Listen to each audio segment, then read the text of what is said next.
eso se debió fundamentalmente a que mi hijo me hizo un regalo. Lo tiene fácil, cuando quiere hacerme un regalo me regala un libro. Y me regaló la biblioteca de de los libros rechazados de Fuenquinos. Me gustó bastante. Vi la película en la que también en el guión trabajó el autor, y a partir de ahí pensé, ay, yo puedo trabajar en los libros estos que no, como que se olvidan, que quedan por ahí. Y hay casos históricos, algunos muy llamativos. Y entonces ese fue un poco el motivo, decidir los no leídos. Sí, Cavafy influye en la poesía del siglo XX, evidentemente, y sobre todo una cosa que me llamó mucho la atención cuando yo descubrí la obra de Cavafy es que lo que hace, bueno, hay especialistas que te lo podrían decir mucho mejor que yo, pero lo que hace es reconstruir los mitos clásicos ya conocidos, y siendo él un amante de la cultura griega, a pesar de que nació en Alejandría, en Egipto. Pero como Pessoa decía, mi lengua es, o mi patria es mi lengua, entonces su lengua era la griega, heredera de la coinela del Imperio Bizantino, etcétera, y lo que hizo fue reconstruirlo. Y además, se puede decir que espiritualmente fue el alma del nacionalismo griego que dio lugar a la Grecia actual. El resumen de la novela, bueno, pues es como una especie de cuadro que se ha construido en forma de mosaico a partir de varias piezas, pero haciéndolo coherente. Hace poco le decía a mi nietecilla, que andaba en una escuela de pintura, y decía, abuelo, es que esto es muy difícil. Yo le decía, hay que ir a lo difícil, precisamente, porque así es como se aprende. Y yo mismo le decía a esta profesora de pintura que es que a mí me gustan afrontar los retos que me parecen más difíciles, los grandes retos. Así, este año me he iniciado en el retrato. He conseguido 2 retratos, uno por cada nieta. Y es que me gustan los retos más o menos difíciles. Así lo tomé. Yo creo que en cada época sigue siendo fundamental. Y por supuesto en la actual. Hay unas amenazas de muchos neos que no quisiéramos que se reprodujeran. Pero lo voy a resumir con una anécdota personal. En mi familia, la obsesión de mis mayores era que yo no fuese a trabajar a la mina. Mi familia son todos mineros. Entonces querían hacerme barbero.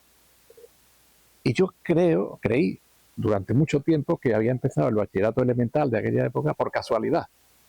50 años más tarde me enteré que no había sido casualidad. Había sido la labor de un maestro ante mis mayores que los indujo a que me metieran a hacer el bachillerato. Y eso, naturalmente, cambió mi vida radicalmente. Pienso que eso es un ejemplo puntual, individual, pero también en lo colectivo es fundamental para mi gusto. Estoy convencido de las dos cosas. No hay más que recordar algunos ejemplos concretos sobre el futuro. Tal vez no anticiparlo tal cual, no como un calco, pero pensemos, por ejemplo, en el 1984 de Orwell, o en el 451, o en el Fahrenheit 451 de Ray Bradbury. Y en cuanto a comprender, bueno, Jorge Volpi es un mexicano de la UNAM al que conozco, y este hombre recientemente, en el 2011, publicó un ensayo muy bueno que era La mente, la lectura de la mente, el cerebro y el arte de la ficción. Trata de interpretar lo que hay alrededor. Bueno, pues la verdad es que las cuestiones filosóficas subyacen, es quizá por deformación profesional, ¿no? Después de tantos años enseñando lógica, o tratando de enseñar lógica, y sobre todo aprendiendo lógica de mis alumnos, aprendiendo de ellos. Después de eso es normal que se cuele. Pero de todas formas hay que decir que, aunque son varios los temas de tipo filosófico, todos se resumen en realidad en la doble pregunta antropológica fundamental de quién soy yo, que es el ser humano. En este caso en concreto hay un relato de una persona que va buscando razones para creer, y sin embargo lo que termina encontrando son razones para actuar, que ya es importante. Y en ese relato sale, sobre el tapete se pone el argumento ontológico o los argumentos ontológicos.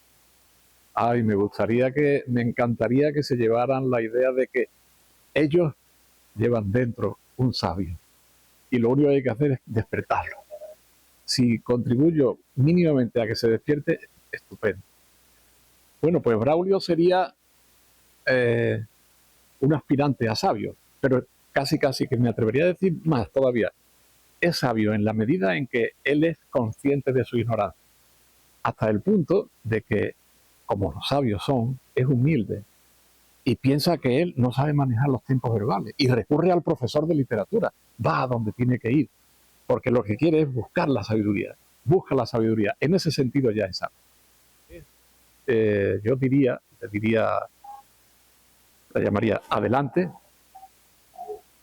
la ignorancia podemos vencer.